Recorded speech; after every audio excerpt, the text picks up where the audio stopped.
Jana and Steven's wedding was a lot of fun. It was so much fun. Jana Duggar and Jinger Duggar are opening up about celebrating their oldest sister, Jana's Say I Do. The sisters joined forces for a wide-ranging Q&A on the latest episode of the Jinger and Jeremy Podcast, where they opened up about their family and more. They talked about everyone getting together in Arkansas back in August for Jana's wedding to Stephen Wissmann, and how the big day was attended by so many loved ones. The wedding was small in our minds. It was small. Yeah. How many was it? 500? Yeah. But it was like for Duggar, weddings. And then she also married into a large family. Mm-hmm. So even with just our two families coming together, there were a lot of people. But she kept it more intimate. And so it felt like you were able to get around, talk to people. Our closest friends were there from like who we grew up with, you know, and it was such a sweet time. So I feel like whenever you have those moments where everybody's back together, it's super special. And then you have like your old friends, the crew, all these people. I don't know. There was something really sweet about Jana and Steven's wedding that I loved. With such a big family, it's rare to get everyone together in one place. Jinger lives in Los Angeles, and she described just how much of a frenzy it can be, reconnecting with everyone when she's back in her hometown. I will take those days, however many days it is, and just go meet up with as many people as I possibly can.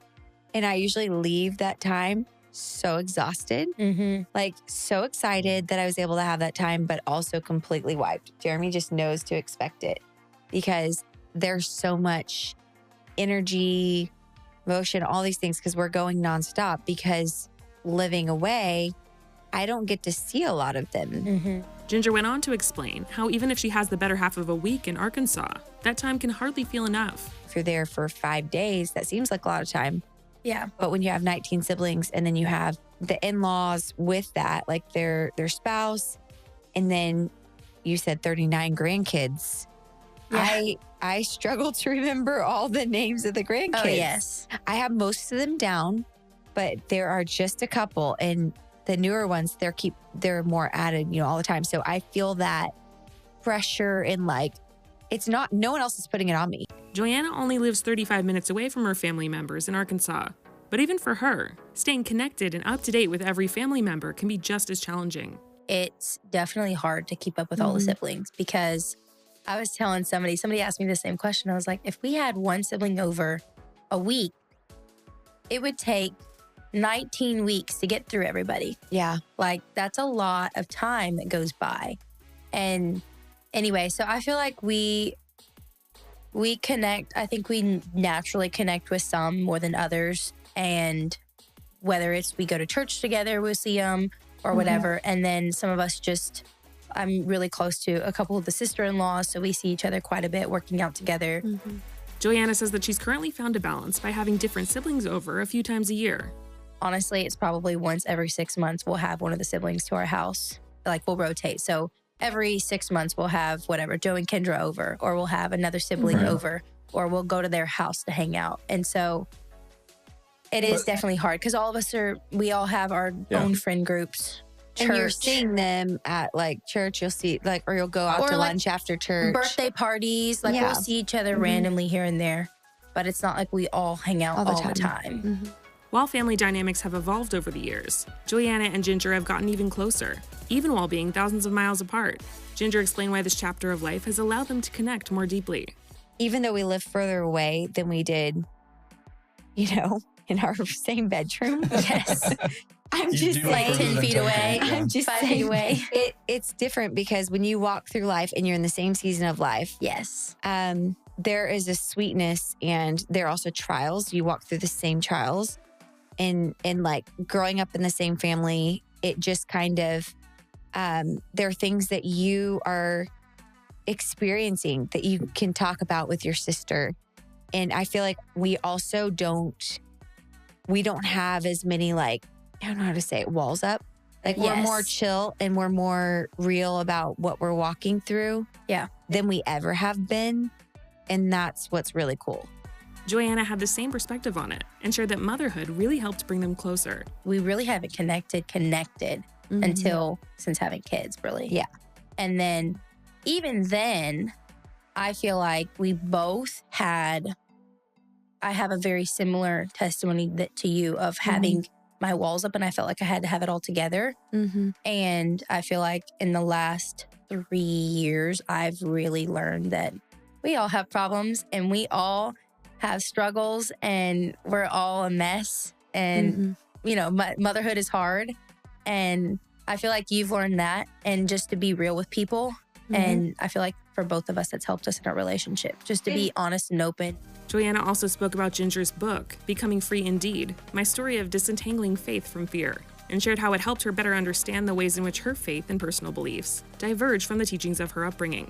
I think there was a lot of questions from the teachings that we grew up in that you broke down that I had never thought through that in depth. Because I knew I didn't believe it, but I never had studied, what parts do I not believe? What parts were based, or what parts had good things? Because you don't throw everything out. You're not going to throw Jesus out. You're not going to throw, your faith out. But what parts do you not believe? And like you said, the untangling, I really liked that. Yeah. And so for me, I think I did a lot of that. And that really helped me work through the specifics of, I need to work through these things. It helped prompt a lot of questions that prompt a lot of studying and just conversation between Austin and I. Austin is Joanna's husband, and he's close with Ginger's husband, Jeremy, though their sense of humor can sometimes make it seem like that's not the case. Jeremy and Austin, everybody always thinks that they hate each other for some reason online. No, not everybody. No, I'm kidding. Not everybody. Some people don't get their humor. It's because they're both really funny in their own way. Extremely sarcastic. And then they'll say things and then they won't clarify that it's a joke. Yes. And we have to say, eventually, they're joking. No, you don't have to say, but you Ginger feel feels like compelled she has to say. Yeah. At this point, you don't anymore. I used to constantly, Ginger, this is something you need to learn. No, I'm kidding. But I used to constantly, Austin would say something and I would come behind him and be like, guys, really, it's okay. It's okay. It's okay. Damage control. And now I'm just like, whatever. I'm too busy for that. If they don't get it, it's fine. Joanna and Ginger also shared their goals for the upcoming year, and both are focused on family. We are hoping to buy some land this year and build a house. So that's like a huge goal for us. And then as far as that, I mean, we just want to be consistent with the kids and ministry. So I think that's pretty much all of our big goals. I love it. Big goals for me. Have this baby. Yeah, that's a big That's goal. what I thought you were going to say is have a baby. My word. Have the baby and then figure out what to do after that. Ginger is currently expecting a baby boy, and she shared the mindset she has going into this new chapter. I think a goal for me is honestly not to pressure myself to have to do everything by the book or as other people may assume it should be done. Yes. In those newborn stages. And just to figure out what works for us in that season so I don't get back to that place where I just feel like so overwhelmed or, like the fears of postpartum depression, all that come around. And I just don't want that to circulate again. So I think just setting realistic goals for myself. Okay, if that comes back up, it's okay. I don't have to nurse as long as I did with the girls or like change things up. So being okay with change, I think, is something that I'm trying to prepare myself for.